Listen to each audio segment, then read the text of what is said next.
السلام علیکم ورحمۃ اللہ۔ آج ہم اپنے اگلے سبق کا آغاز کرتے ہیں۔ اچھا، اب تک آپ جتنی تجوید پڑھ چکے ہیں اس کے مطابق جو تجوید کے بیسک رولز تھے وہ آپ سب کور کر چکے ہیں، ٹھیک ہے۔ کچھ چیزیں رہ گئی ہیں جیسے رول آف سٹاپنگ۔ اس کا مطلب یہ ہے کہ کون کون سے ایسے سائنز ہیں یا سمبل ہیں جو قرآن مجید میں جب آئیں گے تو آپ کو ان پہ سٹاپ کرنا ہوگا یا آپ ان پہ سٹاپ نہیں کریں گے۔ اور ایک اور بہت اہم سبق رہ گیا ہے کہ سٹاپ کرنے کا طریقہ کیا ہوگا، کس جگہ پہ ہم کیسے سٹاپ کریں گے، جیسے زبر ہے، زیر ہے تو سٹاپ کیسے کیا جائے گا، رکا کیسے جائے گا۔ اس کے علاوہ آج جو میں آپ لوگوں کو چیزیں پڑھانے والی ہوں یا ہم جو ڈسکس کرنے لگے ہیں وہ آپ کو تھوڑی سی مشکل لگیں گی، لیکن آپ لوگوں نے پریشان نہیں ہونا، کیونکہ آج جو رول آپ پڑھیں گے وہ سب کے سب لحن خفی میں آتے ہیں۔ لحن خفی سے مراد یہ ہے کہ یہ ایسے رولز نہیں ہیں کہ اگر آپ ان کو فالو نہیں کریں گے تو اللہ تعالیٰ آپ کو بہت گناہ دیں گے، ایسا نہیں ہے۔ ہاں، اگر آپ ان کو فالو کریں گے تو نہ صرف آپ کی قرأت خوبصورت ہو جائے گی بلکہ آپ کو اجر بھی زیادہ ملے گا کہ آپ نے زیادہ اسٹرگل کیا کہ میں ساری تجوید سیکھنے کی کوشش کر سکوں۔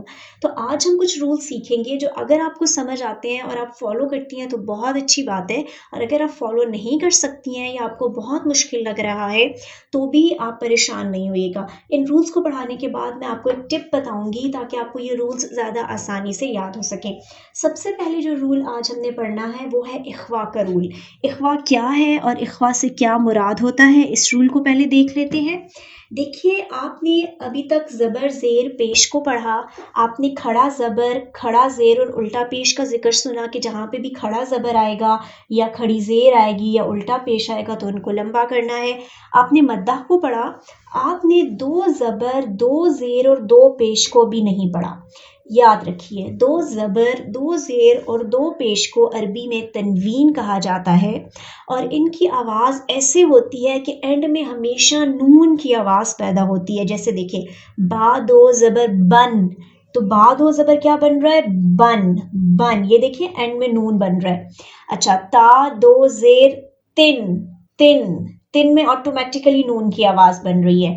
اچھا جی، جیم 2 پیش جن، آٹومیٹیکلی نون کی اینڈ میں آواز بن رہی ہے۔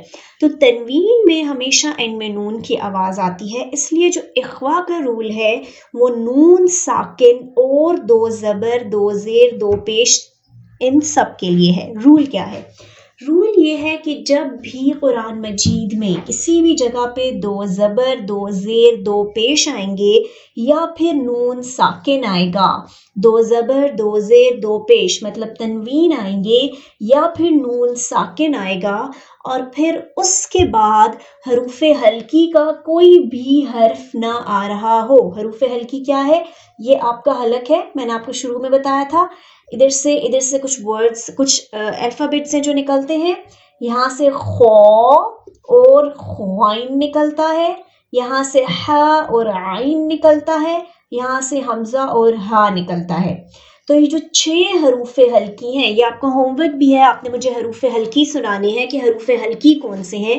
ان 6 حروف ہلکی اگر نہ ہوں، دوبارہ غور سے سنیے، نہ ہوں، ایبسنٹ ہوں، اور ان کے علاوہ کوئی بھی اور الفابیٹ آ جائے تو آپ وہاں پہ اخوا کریں گے، اور اخوا سے مراد یہ ہے کہ آپ آواز کو ناک میں لے کر جائیں گے۔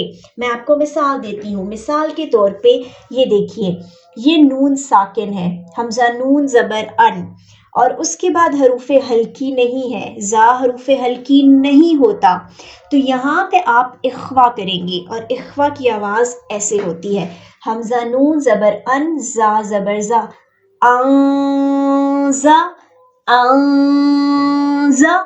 اگر آپ اس کو ایسے نہ پڑھیں، آپ ایسے پڑھیں انزا تو بھی غلط نہیں ہے، لیکن یہ اخوا ایک تجوید کا رول ہے، ایک تجوید ہے۔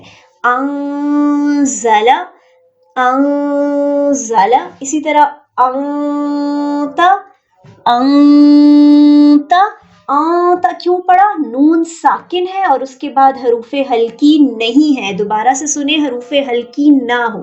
اسی طرح دیکھیں، دأبن 2 زبر تنوین مطلب، اور اس کے بعد کیا ہے، فا، فا ہمارے پاس حروف ہلکی نہیں ہے، تو دأبن نہیں پڑھنا بلکہ دأبن فما، دأبن فما۔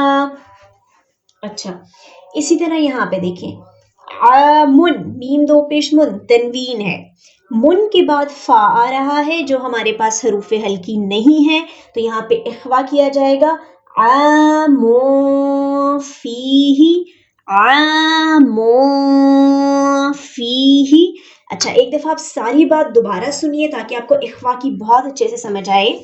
یاد رکھیے قرآن میں جب بھی تنوین آ جائے، مطلب دو زبر، دو زیر اور دو پیش آ جائیں، یا نون ساکن آ جائے اور اس کے بعد حروف ہلکی نہ ہوں، حروف ہلکی نہ ہوں، حلق والے الفاظ نہ ہوں، تو وہاں پہ ہمیشہ اخوا کیا جائے گا، مطلب ناک میں آواز کو لے کر جایا جائے گا۔ تو یہ اخوا کا رول ہے۔ امید ہے آپ کو سمجھ آ گئی ہوگی۔ یہ کچھ مثالیں تھیں آج جو میں نے قرآن مجید سے پریکٹس کرائی ہے، اس میں میں نے اخوا کی پریکٹس بھی کرائی ہے تاکہ آپ کو مزید بات صحیح سے سمجھ آ جائے۔